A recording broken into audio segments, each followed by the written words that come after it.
Hello everyone, welcome to the third lecture of this course. Today we will continue our discussion about complex numbers. We want to basically discuss the third form of complex numbers, or the third form of representing complex numbers that we encountered, which is what we call the exponential form. So e to the power j theta, right? And we said it's very similar to the polar form. Is actually identical to the polar form. It's not. It is identical. Everything turns out to be the same. I mean, when you multiply two polar form numbers, complex numbers, we found out from the trigonometric identities that the thing you need to do is you just multiply the magnitudes and then add the phases. And it turns out this thing occurs naturally when you look at the complex exponential representation. Because if I multiply two complex numbers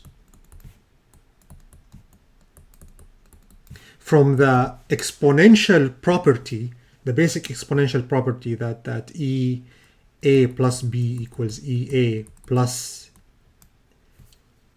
EA times EB, this is a basic property for any exponential.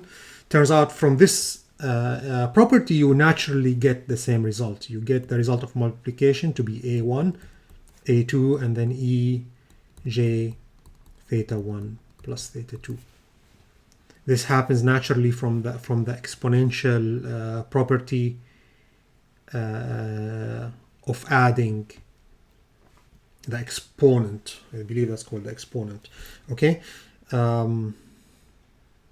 The input to the exponential function. So that's a basic property of the exponential function. Any function that has this property, f x1 plus x2 equals f x1 f x2 times f x2 is an exponential function.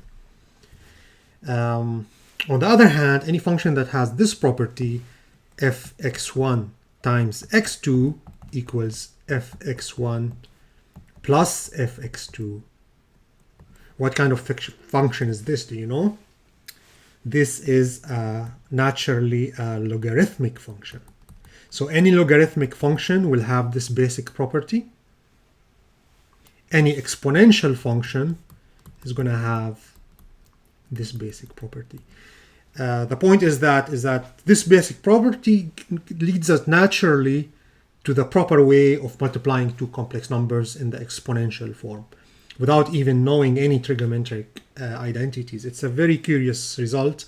It shows you that in polar form is equivalent to exponential form, and the cosine and the sine, all the trigonometric functions and the exponential function are tightly linked to each other.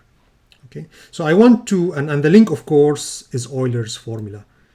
This formula, EJ to the power theta, e to the power j theta equals cosine theta plus j sine theta. Okay, so I said I wanted to provide the justification for this formula in this lecture, right? So this is something hopefully we will do in this lecture. But before I do that, I want to discuss two things. I want to discuss the geometric interpretation of complex addition and multiplication. This is something we brushed over. We do not talk deeply about this interpretation. So I'll talk about that a bit. And then I want to talk a bit about is it possible to simplify the form of adding two complex numbers in polar form. So if I have m1 equals plus m2 theta 2, this equals something, right? Can I write this as m total theta total? Can I express m total in terms of m1, m2, theta 1, theta 2, and theta total in terms of f1, m1, theta 1, m2 theta 2. Is there like a simple expression or a simplified expression? So I want to explore that. Typically people don't worry about that too much. They just, when they do addition, they don't bother with doing addition in polar form. They just convert the exponential, they just convert the polar form into rectangular form and do the addition there. But it is possible to find formulas for this, and it's curious to see if we can get simplified formulas. So this is something it's curious to look into. To do that, I don't want to do that by hand, so I want to go to Mathematica,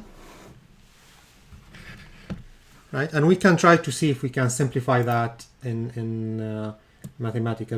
Let me open it up here, and I want to try to see if I can get a simplified expression for the result of adding two complex numbers in polar form. You would think that there should be some simplification because there are cosines and sines there, and there is a squaring operation occurring. So we are bound to have some sine squares plus cosine squares, which we know should simplify to 1. So let me write the two complex numbers. So the two complex numbers are m1. So this is m1. Let me expand the font.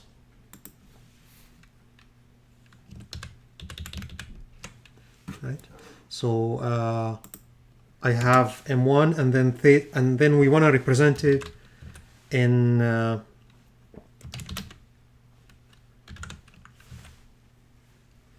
rectangular form, right? Because that's how we are gonna do the addition. So we're adding two numbers, m1 cosine theta plus j. In Mathematica, j is I, so I have to press escape, double I, right? Sine theta, right? And then I'm adding this to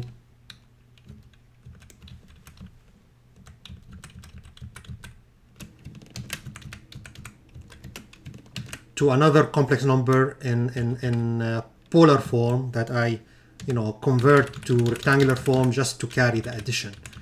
So this is not theta, this is theta 1, the theta that is associated with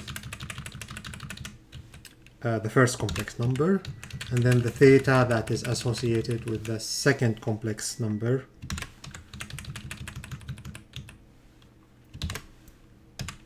Okay, so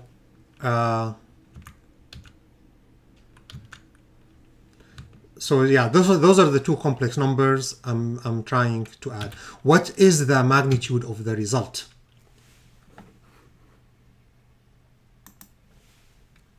Right, the magnitude of the result, let's call it mt. Right, so mt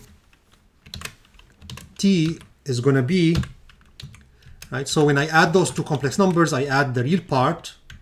So I have, I add the real part and I add the imaginary part. Let me do the addition in the second line here.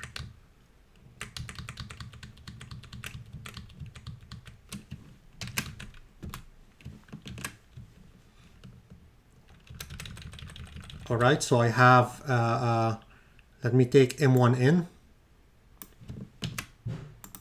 So I can take m1 and put it in. And then I can take m2 in and take it in, right? And then I collect the real parts together. So this is, right? So this is how it looks like. And then I take the imaginary part and I take it collected with the imaginary counterpart, and then I take I out. I'm using I because Mathematica does not recognize J. Okay, so this is the form of addition when you have two numbers represented in polar form, in polar representation. It's still, the result is still in rectangular form. I want to see if I can get mt and theta t from this in a simplified manner. So mt is going to be just the real part squared, right? plus the imaginary part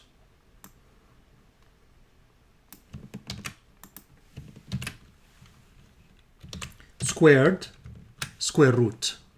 So I have to do a square root. Control 2 gives me a square root. Okay. So that's interesting. Let me see. Let me put a semicolon here so that I don't display this. I just want to display MT. So this should calculate MT. Okay, and it just does it. It spits it out. It does not do anything else. But Mathematica has a cool feature where it lets you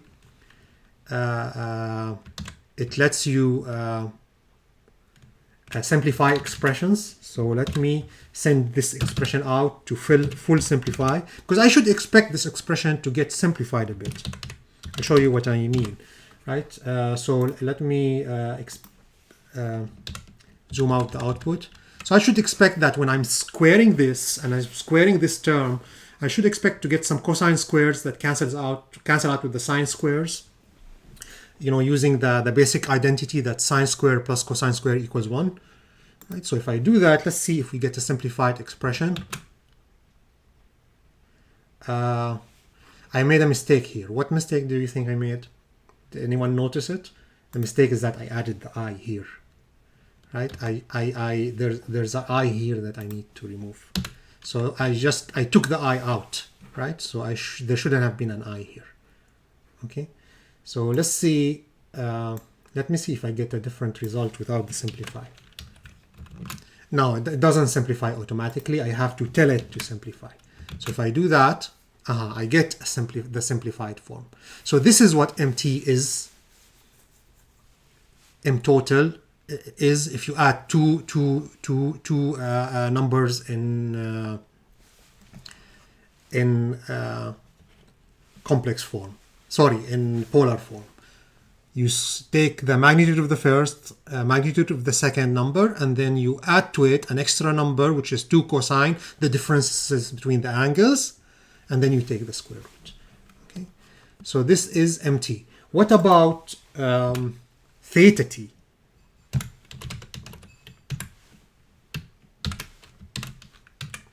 Right. Notice that it's still messy, but it's simpler than the initial form, right? And the difference. The interesting thing is that the difference between the two angles factors in. So this is the form, the magnitude of the total of adding two complex numbers in polar form. What about the angle? Well, we know the angle is arctan. Tan inverse is arctan. That's another name for the inverse tangent function. So it's going to be arctan, the imaginary part over the real part. So I need to have fraction. So I take this imaginary part and then I divide it by the real part. And this is a correct expression for theta t. Let's see if we can get a simpler expression. So again, it doesn't simplify by default. I need to send it to the full simplifying function. So I take this expression and I before evaluating it, I send it to the full simplify. Before printing it out, full simplify. Okay, so you see, this tells me that Mathematica cannot find a simplification for this. This is as simple as it can do it. Perhaps there are some ways to change the expression into a different expression, but Mathematica cannot do that. There might be. Let me check. So if I do F1, there might be a trigonometric simplification function.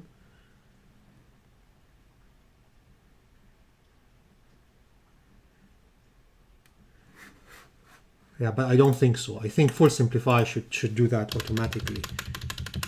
I don't think trig reduce.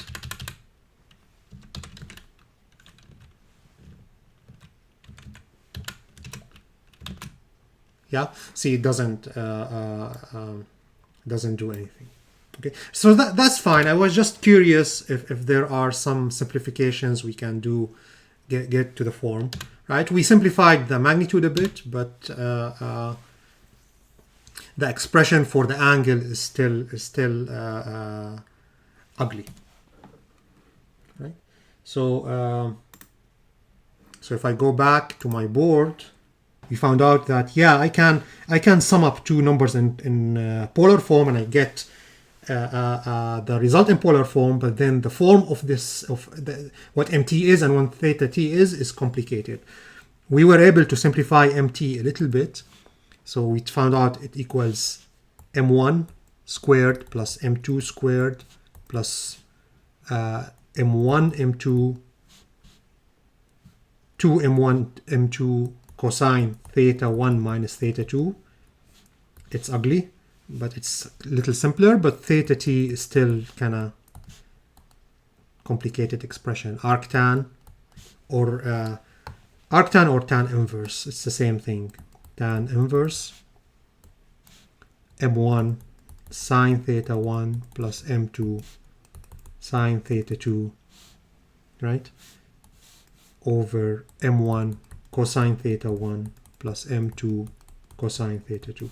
All right, so this is, if you wanted a formula, this is the formula, right? But typically people don't do that, don't bother with that, because it's more error prone to kind of like plug numbers into this formula than just to simply transform those two numbers into rectangular form, right? Transform this into m1 cosine theta plus j m1 sine theta 1 and so forth for the second one. Transform those numerically and then add them up, and that's it. It's less error prone than trying to plug in a formula just like this. I just was trying to get it out of curiosity. Okay, so all right. The second thing I wanted to cover now is the geometrical interpretation of multiplication and addition of complex numbers. We hinted at that, but we want to discuss this a bit more in a bit more detail right now. Okay. So what is the geometrical interpretation of addition? Let's start there. Let's start with complex addition. Right? It turns out to be pretty analogous, exactly analogous to vector addition.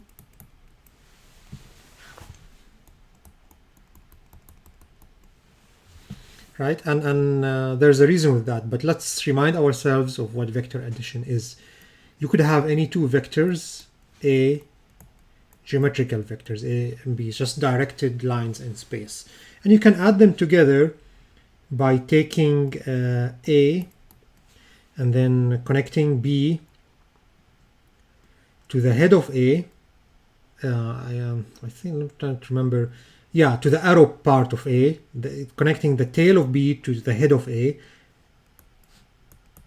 And then the result of the addition is going to be the connection, the vector from the tail of A to the head of B. So that will be A plus B. Right? And you could, have a parallel line here and a parallel line here, and you have this form, right? So I just moved B in parallel, so this is the same value of B, this is the same value of A as a vector. This is called the parallelogram law. I could never pronounce that properly, right? But this is essentially vector addition as it's defined geometrically, right? This turns out to be exactly the same as complex addition. Well, why? Because let's think about it. Let's say I have two complex numbers, z1 and then z2. Right, let me draw it this way. So I have z1 and z2. This is the imaginary axis and the real axis. All right. So I could always take the components of z1 and z2, right? So I could take the components of the real part of z1, which is here, and then the imaginary part of Z1, and I just add it. That's what complex addition is. I need just to add it to the real part of Z2, and then I add it to the imaginary part of Z1, I add the imaginary part of Z2. And then I get some total, some result, some ZT, due to the addition of those two complex numbers. So let's do it more suggestively. Let's just do Z1 and ZT. So I'll redraw the axis, real axis and imaginary axis. Then I have Z1, I add to it Z2, and I get some ZT, right? ZT equals Z1 plus Z2. Right? So what is the action of addition in complex numbers? The action of addition is as following. I take the real parts of Z1 and Z2, add them together. So the total vector is going to have a certain real part that is equivalent to the real part of Z1 plus the real part of Z2. It has to, you know, that's how addition is defined for complex numbers. That's how addition is for complex numbers, right? And then the imaginary part of the total, this part, so this is real part of ZT, this is imaginary part of ZT. We know that we calculate it by adding the imaginary part of Z1 plus the imaginary part, this part here, imaginary part of Z2, right? So it is as if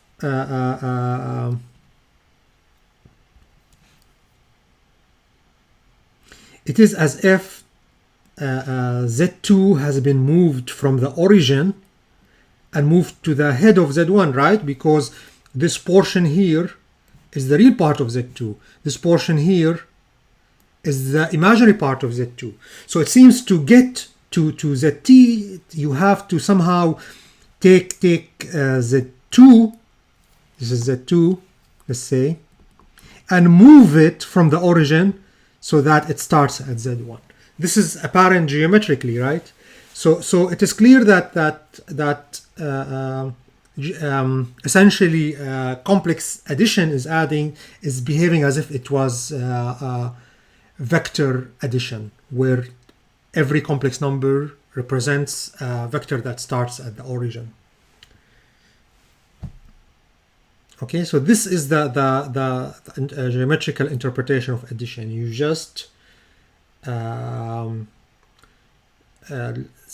look at it geometrically as equivalent to vector addition, with the point of view that the complex numbers represent vectors in the plane that starts at 0 and end at where the complex number is.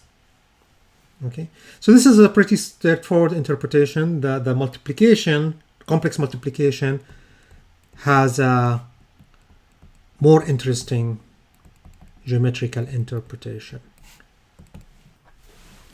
Let's go back to the complex plane, right, and consider Z product being Z1 times Z2. How can we interpret this geometrically? So we said multiplication is easiest in the polar representation. So I can represent Z1 as magnitude of Z1 times angle Z1, and then Z2 is magnitude of Z2 angle Z2. Notice instead of I typically used to say M1, M2. You should understand it from context. So when I say M1, I mean magnitude of Z1, and M2 magnitude of Z2. Okay, so this is the real axis, the imaginary axis. I have Z1, I have its magnitude, I have its angle, I have Z2, I have its magnitude, and then I have its angle. The question is, how do we interpret ZP, the product, geometrically compared to Z1 and Z2? So we said ZP is simply Z1 times, Z1 magnitude times Z2 magnitude, and the angle is just the sum of the two angles, right? So we know this result for the polar representation of complex numbers. We already derived this result. How do we interpret it geometrically? What is happening here, right? So let's look at it from the perspective of Z1, right? From Z1 perspective. So Z1 is sitting here on the complex plane, and then we multiply it by Z2. We do something to it by multiplying it by Z2. What happens when I take Z1 and multiply it by Z2? I get ZP, right? What is ZP? ZP has the same magnitude as Z1, the same angle as Z1 originally, but then it is scaled by Z2. So what happens to Z1 when I multiply it by Z2 is that it gets scaled, stretched by the magnitude of Z2. But not only that, it gets rotated, shifted, the angle gets shifted by theta 2, right? So the action of multiplying Z1 by Z2 is the action of scaling Z1 by the magnitude of Z2 and then rotating Z1 by the extra angle of theta 2, adding theta 2 to the angle that Z1 already has, which is theta 1. So clearly multiplication in this case has a very nice geometrical interpretation. It has the interpretation of scaling, meaning stretching or compressing, and then rotation. So it is not just scaling, it is scaling and rotation. If I look at this from the perspective of Z2, Z2 is sitting on the plane, and then I multiply it by Z1 to get the same ZP. So from the perspective of Z2, the action of multiplying it by Z1 is essentially stretching it by the magnitude of Z1, scaling it, and then rotating it by an extra angle theta 1. Okay. Again, from the perspective of Z2, it's a stretching and a rotation. And it doesn't matter where we start. If we take Z1 and we stretch it and rotate it from due to Z2, or we take Z2 and we stretch it and rotate it due to Z1, this is what multiplication is. We get the same result. We end up with the same ZP, right? So this is, by the way, unlike the real number line. In the real number line, any real number, 5, 6, 7.8, 22.7, can be looked at as also a stretching operation, right? That's what multiplication by a real number is. Let's say I have a certain number, and then I multiply it by a certain real number, let's say 6. So this is my original real number. Let's say 1. I take unity. What happens? This is the real line. What happens if I multiply 1 by 6? I stretch 1 up to 6. So on the real line, multiplication is only a scaling operation. That's a major difference between the real line and the complex plane. In the real line, multiplication by any real number is a scaling operation. We either stretch the number or compress the number. In the complex plane, multiplication is scaling plus rotation. It's both.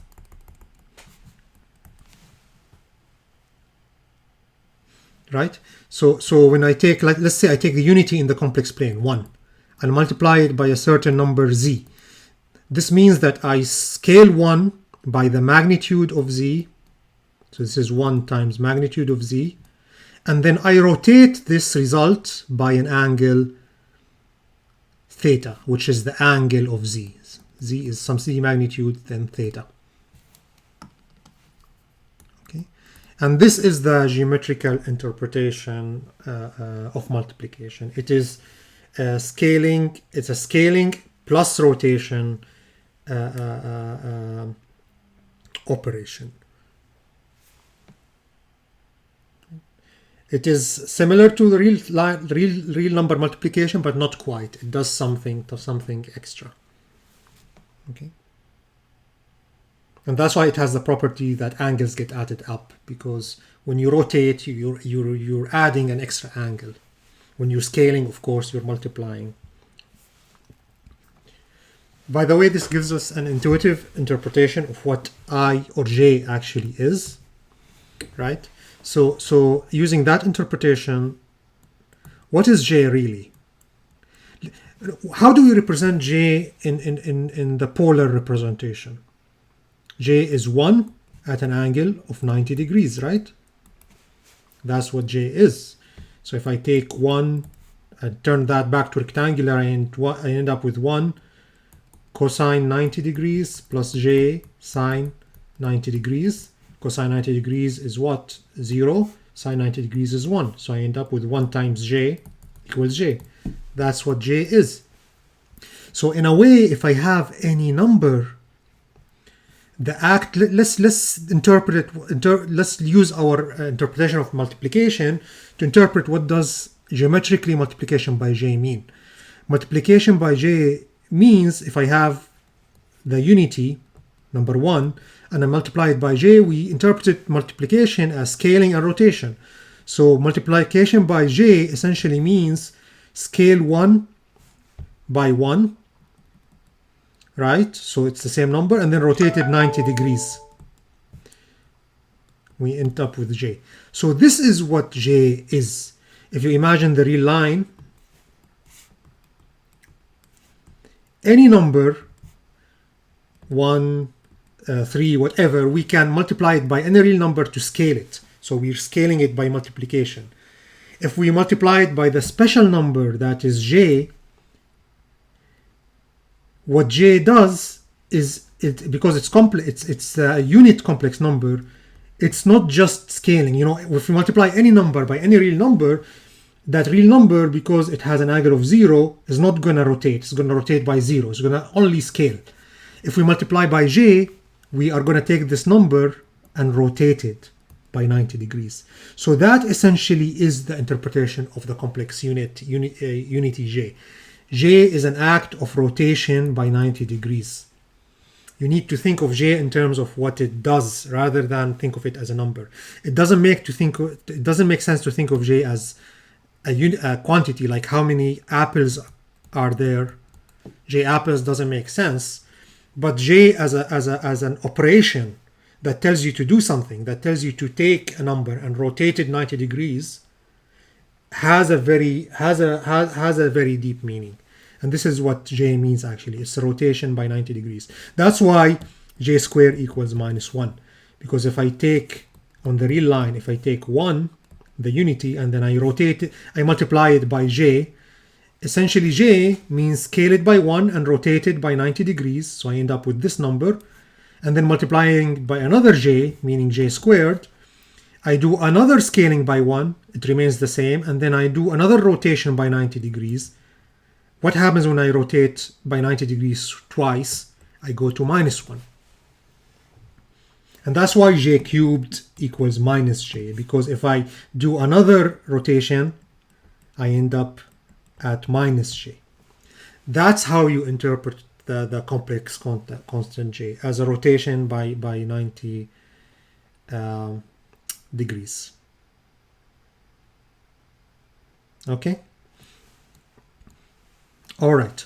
So now let's jump to the complex form, the exponential form, A, E, J, theta. And I said I wanted to justify this form. I want to justify that E, J, theta, it all hinges on the fact that E, J, theta, according to Euler's formula, equals cosine theta plus J sine theta. So I want to justify this for you, or sort of prove this for you, because how can you take a real valued function such as the exponential and apply it to complex numbers first? How do you do that? And then why is this formula true? Even after you do that, why should you define E in a way such that this formula is true? So we want to get into that a little bit. So let's get back into the fundamentals of exponential function. I mean, we define the exponential function basically in the same way that we do the jump from real numbers to imaginary numbers. In the same way, the exponential function it's not clear how does it even apply exactly to real numbers. There are like a bunch of steps that go along the way until we reach a meaningful explanation for the exponential function in real numbers. And once we understand that process, it will become very trivial to understand how that final step, how that final jump from real numbers to complex numbers occurs. Okay, and there is a process there. So an exponential function can be understood at a very basic level in the natural numbers, meaning the numbers 1, 2, 3. And this is the elementary understanding of exponentiation, right? So our understanding is simple. I mean, we have any number when we raise it to power n, where n lives in this set, 1, 2, 3, 4, the natural numbers. That has a very simple interpretation. That's just a repetition of multiplication. That's what exponentiation is, essentially, right? So this is repeat the multiplication n times. That's it, right? And within that scope, within the scope of exponentiation, only within the domain of natural numbers, we can get some properties. Basic properties of exponentiation, right? Exponential functions. So the basic property is that if I have a and I raise it to n plus m, that's kind of like, it means that take a repeated n plus m times. That's equivalent to repeating a n times, then multiplying it by repeating a m times, right? So that's equal to a repeated n times a m, a repeated m times, right? So this is a very basic property that exponential functions need to obey. And then the other property is if we do double exponentiation. So if we exponentiate to a n, and then we take the result and we find the exponential to m, right? So here we're repeating a n times, and then we're repeating that m times. So in total, a is repeated a n times m times. Okay, so those are two basic properties of the exponential function that arises right away just by limiting the meaning of the exponential function to this, to just repeated multiplication, and limiting the domain of the exponential function to just the range so to just the domain of natural numbers, right? And now this is the key. Those two properties are the key. As we extend the exponential function beyond the natural numbers to any kind of number, those key properties need to remain true, right? In many ways, property 1 is the basic property. You can derive property 2 from property 1, right? Think about it, okay? All right, so the first thing is we want to extend now the domain of the exponential function, of the exponential functions, not function, because here I have a base of a. I could have any number there as the base, and I will have a different exponential function, right? So I want to extend this to this domain now, not the domain of natural numbers. I want to extend this to the domain of 0 and the natural numbers. Right? I'm slowly building up my domain. Right? So I know what exponential means for 1, 2, 3, 4, blah blah blah. What does it mean for 0? Well, I mean, the key thing here, I said that the properties need to be maintained, right? So what is a n plus 0? That equals a n. If the properties are to be true, always that should equal a n times a 0, right? And this is of course equal a n plus 0 is equal to the same as a n, right? So I can divide this by this, and I end up with what? a 0 equals 1. So I got the value of what the exponential function needs to be for 0 from the properties directly. And this is telling me that it doesn't matter what a is, any a to the any power 0 is going to be equal to 1. Okay, so that's the first extension. The second extension is now I need to extend to this domain. I need to extend to the negative integers. So if I have -3, -2, -1, 0, 1, 2, 3, and then goes on, and then goes on from the other side. So from -infinity to infinity, all integers. Now I want to assign meaning to the exponential function if the parameter, if the domain is a negative integer. Again, the key is the properties. The properties need to be maintained. Okay, so we know that a0 equals 1, but we could write 0 instead of 0. I could write a n minus n. N minus n is 0, right? And from the exponential property, this is an times a minus n, right? So that tells me that a minus n has to be the meaning assigned to a minus n for this to be consistent, has to be the reciprocal. A minus n has to be in 1 over an. Okay, so now I've successfully calculated a minus n from knowing an. I already know what the meaning of an is, the power n. I know what the meaning of a to the power 0 is, and now I know what a to the power of minus n means. Okay, now this allows me to extend to any rational number. Any number that can be represented as m over n, where m is an integer and n is an integer. Right? Yeah, now we know how to do that, right? Because a m over n is going to be a to the power m times 1 over n, right? And we know from this second property that am something times something is just the repetition of the exponentiation. So this should be a 1 over n, and we know how to well, we don't know yet, I'll tell you. So this is a power 1 over n to the power m. Okay, what does a 1 over n mean? We haven't explained what this means yet, right?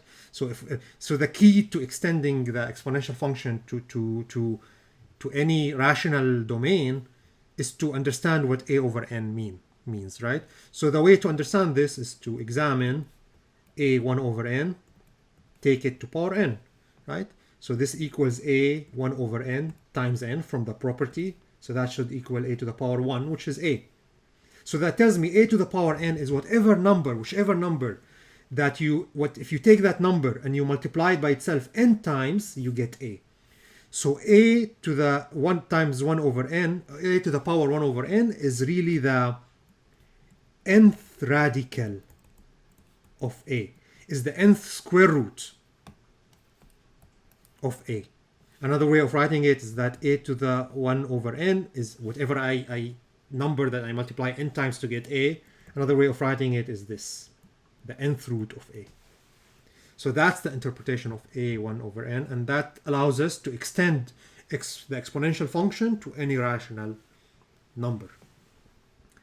Once we extend it to all rational numbers, we can easily extend to r, right? Because it's simple, because any real number, even irrational real numbers, right? We know that the real numbers are the rational numbers plus the irrational numbers, the square root of 2, square root of 3s, the pi's, the e's, whatever, right? So we know that any irrational number can be approximated as a rational number, p over q, where p is an integer and q is over integer. So it doesn't matter any rational number you find, you can always find a rational number that can get as close to it as you want. You can always get very close to it using a rational number. It can never exactly equal a rational number, but you can always get close to it. That's why pi we use an approximation of 22 over 7, for example. 22 over 7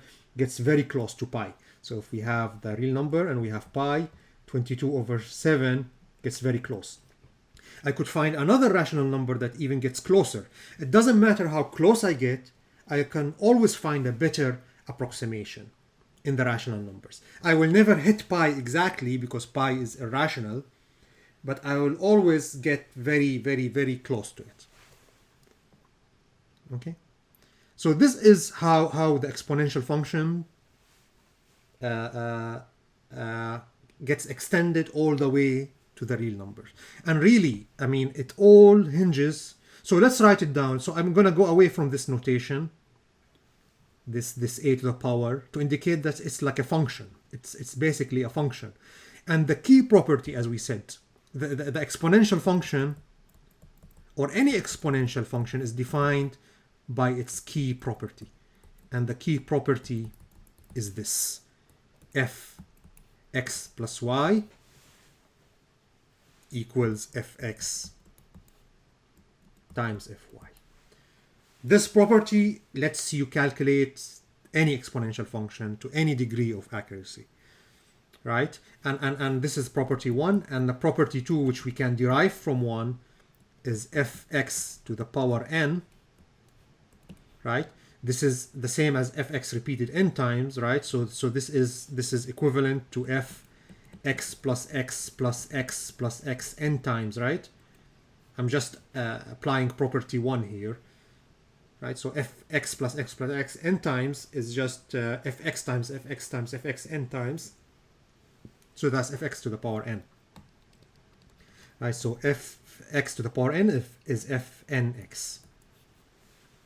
Right? And we can deduce all the other properties. Like we can also know that from this basic property 1, I would say 1 is the basic property, 2 is more of a derived property, right? Another derived property is that if 0, well, we know that if x plus 0 from property 1, from the property, is just fx times f0, right? So this cancels with this, and I end up with f0 equals 1. Second derived property. Let's take f kx, where k could be any rational number. Any real number. Because it's a real number, we can approximate it. We can approximate k as an irrational number. So we can approximate it by n over m. X, where n and m are integers. Although n over m is not exactly k, we can get as close as we want to k, which is a real number, by this rational approximation, right? So this just equals f x over m plus x over m plus x over m x over m n times. That's all this is, right? So this means that this equals f x over m to the power n, right? What is fx over m? What does that mean? We can also from the property derive what that means. So we know that fx in general equals f, we can write it as fm x over m, right? It's valid to write that. And we know already, we've derived already that this is equal to f x over m to the power m. That means, let me take the mth square root. That means that f x over m is just equal the mth square root of fx, or writing it another way, it's fx to the power 1 over m, right? So finally that means f n over m x can be written as fx to the power n over m. So this is the basic result that we get from the property. And because n over m can get as close to k as we want, right? We can write the exact equation, fkx equals fx to the power k. Right? So this all again follows from this single basic property. It all follows from this. Okay. Now I'm saying that this basic property will allow me to calculate the exponential, any exponential function to any accuracy at any point. Why? Because let's say I want to calculate fx in general, any exponential function. I can always write it this way, fn times x over n. I didn't change anything, right? So this is the function, some exponential function, f of x, some exponential function, not a particular exponential function. Remember, there are many exponential functions, many different kinds of exponential functions that vary depending on the base of the exponential function. But any exponential function I can write in this form, right? What this means is that I don't need to, if I want to evaluate it at any point, I only need to know its value very close to the zero crossing, because I can always telescope back to the zero crossing using this form. So I can write this, I know how to write this, right? So this, using this property, derived property. So this can be written as f x over n to the power n, right? So really, the exponential function at any point x can be found by telescoping back to the region around the zero, around x equals 0, right?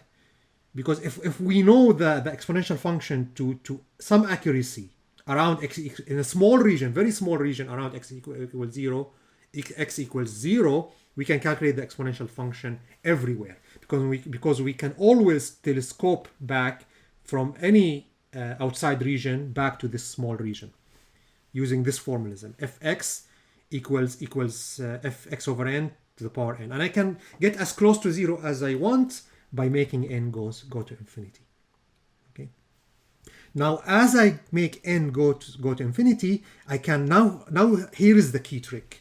I can take this fx over n and I can approximate it, because I'm only looking at the exponential at a region that's very close to 0. So the exponential will look like a line segment in this region. Because the exponential is going to look like a line segment, I can approximate it. And I know at 0 it should be 1. So it's 1. And then it should have some slope, right? Here is where different exponentials will look different than each other. Because all exponentials are going to intersect with 1. All exponentials are going to intersect with 1, right? Some exponentials will have small slope at they intersect with 1. Other exponentials will have a large slope when they intersect with 1. There is a special exponential that intersects with 1, the linear segment approximation of it that intersects with 1 at x equals 0 has a slope of 1. S equals 1, slope of 1. This special exponential function that intersects x equals 0, y equals 1 with a slope of 1 is the exponential function, exp, the exponential to the base e. It's the one that we single out of all the family of different exponential functions, families of exponential functions that are going to all intersect at 1. Out of all of them, we pick the one with the slope unity, slope 1, and that is what we designate as the exponential function, the natural exponential function, the exp function, right? And that we can approximate as 1 plus x over n, right? So that we approximate as 1 plus x, right? But here it's x over n instead of just x, right? So that we approximate as 1 plus x over n as n approaches infinity, right? That's why this function is written as limit as n approaches infinity of 1 plus x over n to the power n. This is the most general definition of the natural exponential function, the exponential function to base e. There are other exponential functions, families of exponential functions. The only difference is the slope here. The slope here will not be 1. The slope will be, there will be some constant here, k. Right? But we're just picking the base exponential function, e, exp, what's also called exp, x. Right? Now you can put in any real number here, and this you can also put any number really, not just any real number. You can put a complex number here. Right? So if you use this form, this kind of definition of the exponential function, this will give you the actual exponential function on the real axis. And if you want to find it for any complex number, you just plug in that complex number there. Right? This is how you extend the complex exponential, the exponential function to the complex plane. What happens if I put in EIX in this expression? So this is limit as n approaches infinity of 1 plus ix instead of x over n to the power n. Okay, so this is a complex number, 1 plus ix over n. And complex number multiplied by itself n times. And we know how to interpret multiplication. We interpret multiplication as scaling and rotation, right? So this is a complex number multiplied by itself n times. What's the magnitude as n approaches infinity? What's the magnitude of each complex number in the set? So we are multiplying n complex numbers together. So this is approaching, the magnitude is 1 squared plus x over n squared square root, right? But as n approaches infinity, this term is getting smaller and smaller. So the magnitude is approaching unity, 1.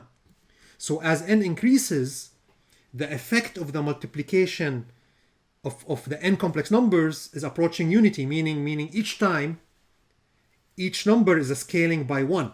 So we shouldn't, each time when we find what this thing converges to, each step is scaling by 1. Each step is not stretching or compressing the number, right? So this is approaching 1. What about the angle of this complex number? So remember, each time we multiply, we rotate by an angle. The angle is, so again, as n approaches infinity, is arctan x over n, right? As n approaches infinity, this number becomes very small. Arctan x approximately equals x for x very small.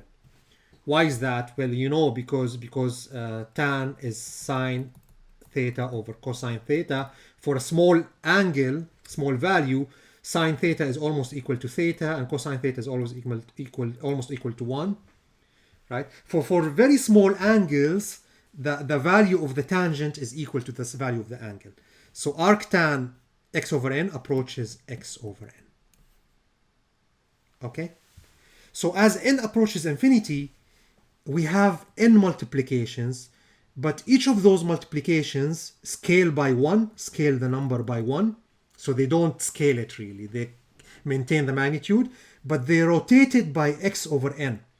So you rotate it by a small angle of x over n, right? So you have 1.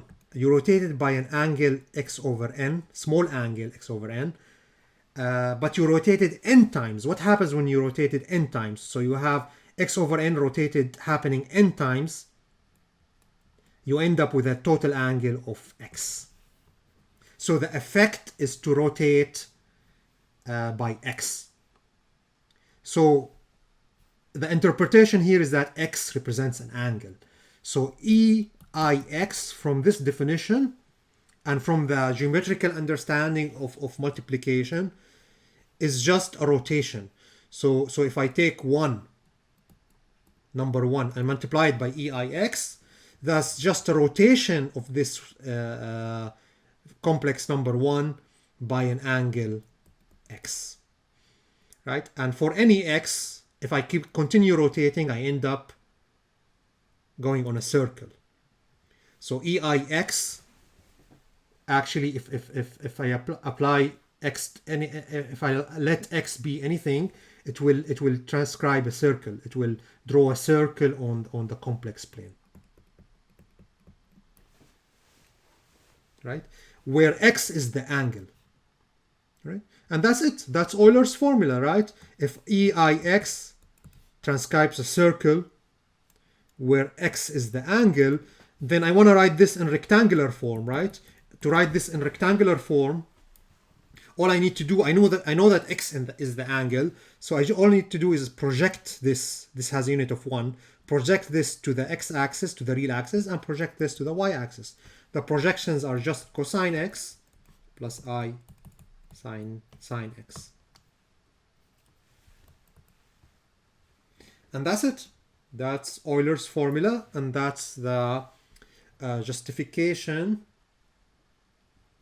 for the exponential representation of complex numbers. That's why I can take any complex number and I can represent it in this manner. And this represents the phase of the complex number, and this represents the magnitude of the complex number. Okay, so if you don't understand this completely, go through it again, and hopefully this gives you a justification, at least, if not a formal proof of Euler's formula, which is really a key formula in this topic. All right, I think we went over time a little bit, so we will continue next time. Thank you, guys.